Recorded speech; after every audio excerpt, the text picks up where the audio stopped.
Rector Magnificus Novak, Vice Rectors, Deans, Dean Thomas Korzicki, members of the Senate, Hohes Presidium de Bernensis Franz H, my family and friends, ladies and gentlemen. I quote, "The aim of science is not to open the door to infinite wisdom, but to set a limit to infinite error." Bertolt Brecht wrote these provocative words in his famous piece, The Life of Galileo Galilei. Now we are aware that science continuously provides evidence which can indeed open the door to wisdom and hopefully limit error. This is not always a straightforward process. I'd like to share with you some thoughts on how scientific evidence can become subject to fallacies. Let's go back to Galileo Galilei. He studied, as you may remember, at the University of Pisa. And like everybody else at that time, he was indoctrinated by Aristotelian orthodoxy. Teaching in physics, for instance, was that a cannonball, when falling from a tower, would fall at a faster rate than a stone because it was heavier. The heavier an item was, the faster it would fall. And if you had any doubts and dared to dispute the dogma, the argument simply went, Aristotle had said so, Aristotle was always right, and who were you daring to say otherwise? However, Galilei did dare to doubt this orthodoxy. Encouraged by Johannes Kepler, he endorsed the heliocentric cosmology of a Krakowian monk on the name of Nicholas Copernic.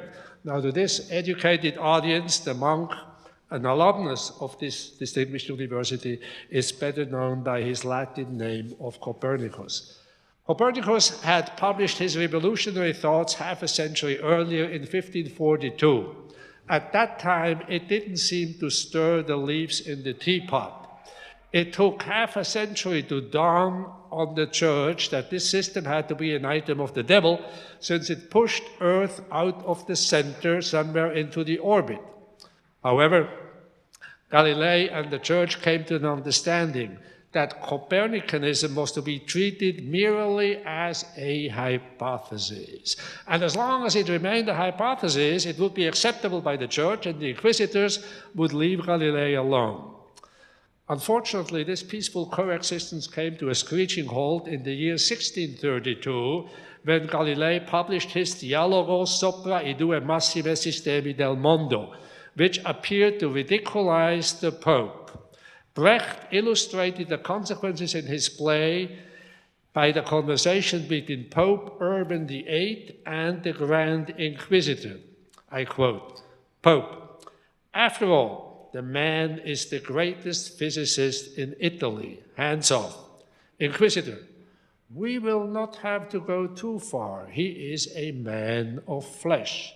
Pope, the utmost will be that we will show him the instruments. Inquisitor, this will suffice, Your Holiness. Mr. Galilei understands instruments." The rest is history. As you may remember, Galilei was convicted of grave suspicion of heresy on June 23rd, 1633, in the large Basilica Santa Maria sopra Minerva in Rome. Galilei abdicated by stating, "I do not hold the Copernican opinion and had not held it after being ordered by injunction to abandon it." Now, as we know, it took another 300 years or so for the church to set the record straight and to rehabilitate Galileo Galilei. Justice was restored only in 1992, when another great Krakowian and alumnus of the Jagiellonian University, Karol Józef Wojtyła, Pope John Paul II, vindicated the great scientist. This example illustrates in its most pure form a common fallacy in science, namely that dogma trumps evidence. Science requires heroic minds, but does not necessarily require heroic morals. Allow me to bring up a personal reminiscence. When I took my final exam in medical school in the dark ages of 1968, I had to present to the examining professor a patient with irregular heartbeat. The professor was delighted to hear that I proposed to treat the patient with Wenckebach's powder, which was very much in fashion at that time.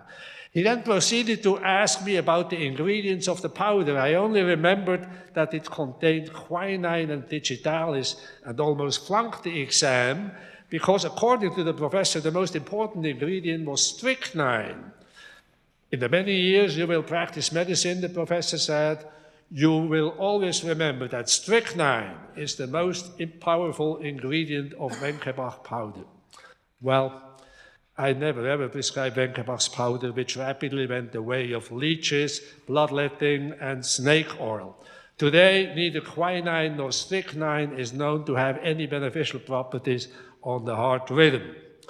But as the saying used to go, and still does go, the professor said so, the professor is always right, and who are you daring to say otherwise?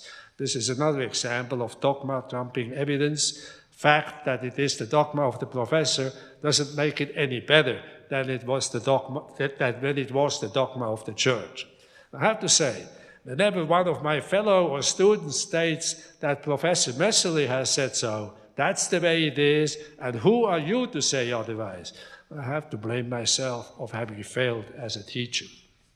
Now, when Thomas Kodzicki joined our team in New Orleans more than 20 years ago, the practice of treating hypertensive emergencies, as you have heard from Professor Kasowski, with sublingual nifedipine was very much in fashion all over the globe. Tomek pointed out very simply that benefits of this approach had never been established, but that harm had been well documented. Some patients ended up with strokes, heart attacks, and even died. We thus published a case series on the harm of sublingual nifedipine in Lancet and JAMA. Our paper brought this practice to a screeching halt and turned what was fashion almost overnight into malpractice. Now, this is a good example of fashion trumping science. The sarcastic comment was, more patients on nifedipine died, but at least their blood pressure was well controlled. Finally, in its infinite wisdom, science may produce errors itself. As Director Magnificus has mentioned, I recently pondered the issue of cognitive function and chocolate consumption. Chocolate has been documented to improve cognitive function in men, not only in men, but actually in rats and even in snails. The snail memory is improved by chocolate. I therefore hypothesized that one might expect a correlation between chocolate consumption and cognitive function among various countries. Since it's not easy to measure cognitive function of a country, I thought that the total number of Nobel laureates per capita would give us a measure. We downloaded this number and plotted it on the y-axis against the chocolate consumption per year per capita of county on the x-axis. Now, as some of you may remember, in the 23 countries, there was a correlation coefficient of 0.791, amounting to a p-value of less than 0.0001. Now, most of us in science live and die by the p-value. And a p-value of 0.001 means that the odds of this being a chance finding is less than 1 in 10,000. Despite all the hypotheses I've been flooded with, the chocolate consumption Nobel laureate correlation remains essentially unexplained. Another quick example. After the Second World War, there was a progressive decline in the birth rate in Germany. The number of newborn babies declined from about 1 million per year to 500,000 over a period of 1.5 decades. At the same time, a very similar decline of about 50% in the number of breeding storks was observed. Now, since the stork is known to deliver babies, it's not surprising that the correlation between the birth rate and the storks was very close, with an incredible R-value of 0.982. Now, consider that these two scientific fairy tales, the chocolate and the stork story, were published in the two journals with the highest impact factor, namely Nature and the New England Journal of Medicine. So in this specific situation, science has created powerful evidence of which we know, or we think we know, that it cannot be possibly correct because there's no logical explanation. Now, you may ask whether fallacies of science as illustrated here could possibly turn Brecht's dictum around. Could it be that the aim of science is to set a limit to infinite wisdom and to open the door to infinite error? I leave you to ponder the stork and the chocolate story and its impact on the thinking about veracity of scientific discovery.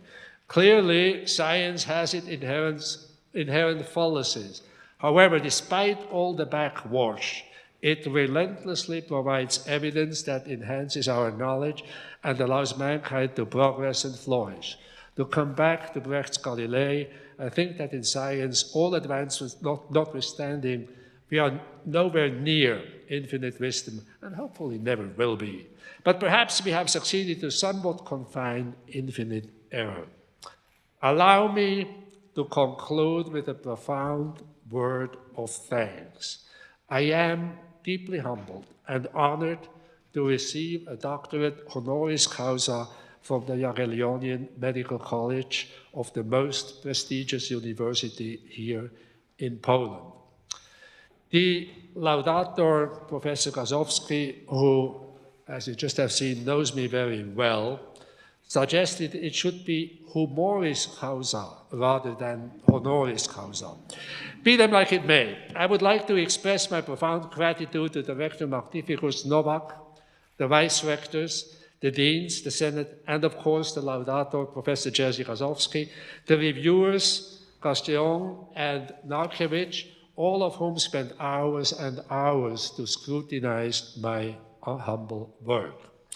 Finally, most importantly, I am deeply indebted to Dean Thomas Grozicki, who, as I mentioned, came to New Orleans more than 20 years ago.